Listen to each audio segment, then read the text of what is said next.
What is up, ladies and gentlemen, boys and girls around the world? It is your boys from DMP in the building. Say what's up. What's happening? What is good? We're going to deep dive into this Super Bowl matchup between wide receiver ones.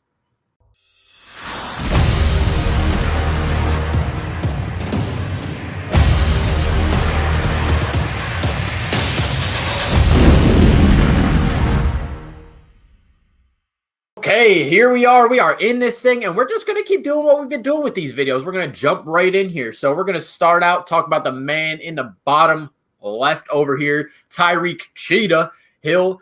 And, looking at his just football career as a whole, he really hasn't gone the traditional route, and most of it is to attribute to some off-the-field trouble. As a young man, had some trouble, had to go through JUCO and work his way up, as well as in 2019. We all know what's going on there. So, just kind of looking at his evolution as a player here. Obviously, like I just said, he played JUCO football, started at Garden City Community College, and he actually ran track there as well. So we all know him for his speed as well, and he was doing that as a track athlete, not just as a football player. But from there, he upgraded, went to Oklahoma State. And then from there, ended up at University of West Alabama, which is a D2 school. So again, really just his troubled past really did not let him elevate to that top echelon of, that college football game. But none of that really matters. He's in the NFL. So, drafted in 2016, obviously to the Chiefs, 5th round, 165 pick overall. In 2016, his rookie year, he was kind of just that punt and kick returner. He was 4th on the receiver depth chart. Wasn't really seeing many catches, but he made the Pro Bowl that year as a return specialist. And then after that year, dude, it was just a fucking wrap, okay? They were like, all right, we're just going to start using this boy. We're going to get him some touches, some tutties. So looking at his 2020, these are regular season numbers down there. He had 87 receptions, 1,200 yards, 15 touchdowns, as well as he had 2 rushing touchdowns that came off of reverses because dude just can't fucking catch him, brother. So, Tyreek Hill, like I was just kind of saying a little bit, is an insane, incredible athlete. Every year that he's been in the NFL, he's made the Pro Bowl, and he's got a ring already. So, that's incredible. But at the end of the day, he's kind of just like a piece of shit human off the field. You gotta be able to handle your shit. You gotta be a bigger man than that. So I definitely don't respect him for that. But if we're keeping it, total just strict on the field here, he's incredible. And then add on top of that, Sammy Watkins, Mecole Hardman, Byron Pringle, Travis Kelce. They are just absolute firepower on this offense, and he's a huge part of it.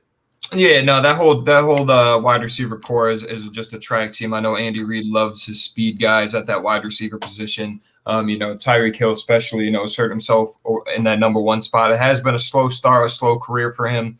Obviously he said making the Pro Bowl every year, but to put up the numbers he is now, obviously just that combo between him and Patrick Mahomes, man. Tyreek Hill pretty much just has to run in a straight line for 20 dude, and Patrick Mahomes is going to bomb one down there. Tyreek Hill can outrun you and catch it. So, it's a great combo. And like I say, he doesn't need to be much of a route runner or a possession guy. Not at that speed. And like I was saying a little bit ago, on that reverse, it's like he'll start wide left and run literally 40 yards to the other sideline and then run 80 up for a touchdown. Legitimate track star here. Yeah, and I like Mecole Hardman. I like Pringle there. I do think that, Sammy Watkins, they do got some other players, obviously not as big of a part, as Kelce and Tyreek Hill, but they don't really need to be. They just, when the ball does come their way, they just got to catch it, make a play here and there too, and they're going to be all right. So I do like Kansas City's wide receiver core. That boy Tyreek Hill, man. Like you said, POS off the field, but yeah, big time. Speed demon, you know what I'm saying? Whew. I'm surprised he's not a running back with that off the field record right there. You know what I'm saying? But whatever, we'll let that be. Man's in the Super Bowl for another one. Let him live it up. Good for him.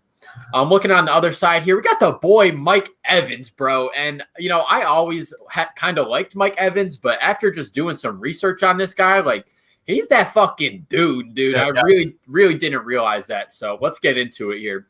In his college career, he played at Texas A&M. And he's probably the ball throwing it to him, bro. Shout out Johnny Manziel. For sure. But Mike Evans is arguably the best receiver to ever play or come out of Texas A&M. First team All-American, first team All-SEC. I mean, just incredible collegiate, games, dude, career. In 2014, gets drafted in the first round, 7th overall pick to the Bucks. And he's been a fucking rock on that team since then, dude. Has not gone anywhere else. We're talking just franchise lovable player. In his 7-year NFL career, he has never had a season with less than 1,000 yards. I mean, looking at his 2020 numbers right here, 1,006 yards. That's his least amount of yards in a season. Obviously, putting 70 receptions to 13 touchdowns on there. Still had an incredible year, and it's statistically one of his worst years. He's an absolute big body unit, dude.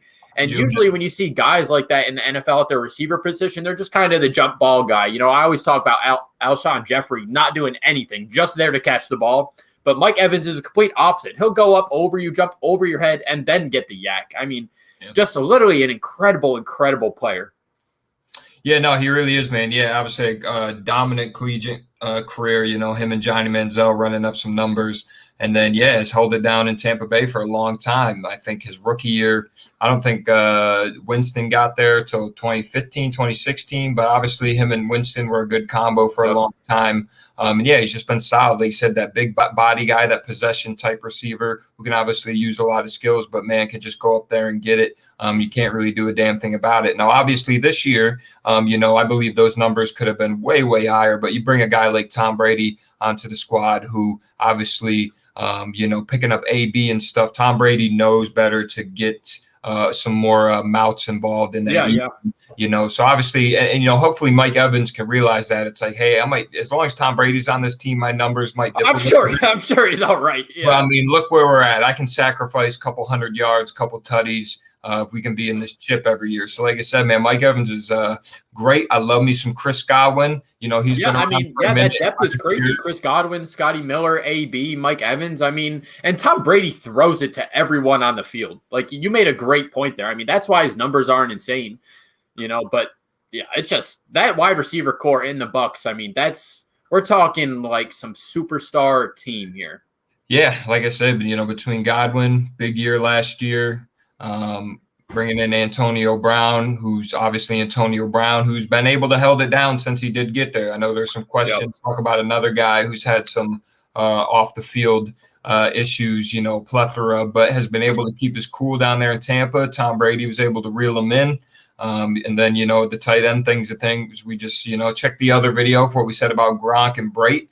I just love the receiving core that Tampa Bay has, man. And when you got a guy like Tom Brady, he's going to figure it the fuck out. Yep, I agree with you. Everything you just said there. I mean, both these dudes' quarterbacks are just so good at doing what they do, and they're just going to help these receivers excel. And, just the team in general. So, I mean, I'm hyped. These are two of the premier receivers in the NFL here. So, another good little matchup here. Looking at their stat lines for the Super Bowl predictions here, I think Tyreek Hill scores a touchdown, 100% gonna score. But Mike Evans probably gonna put up at least 100 yards. I mean, it's just gonna.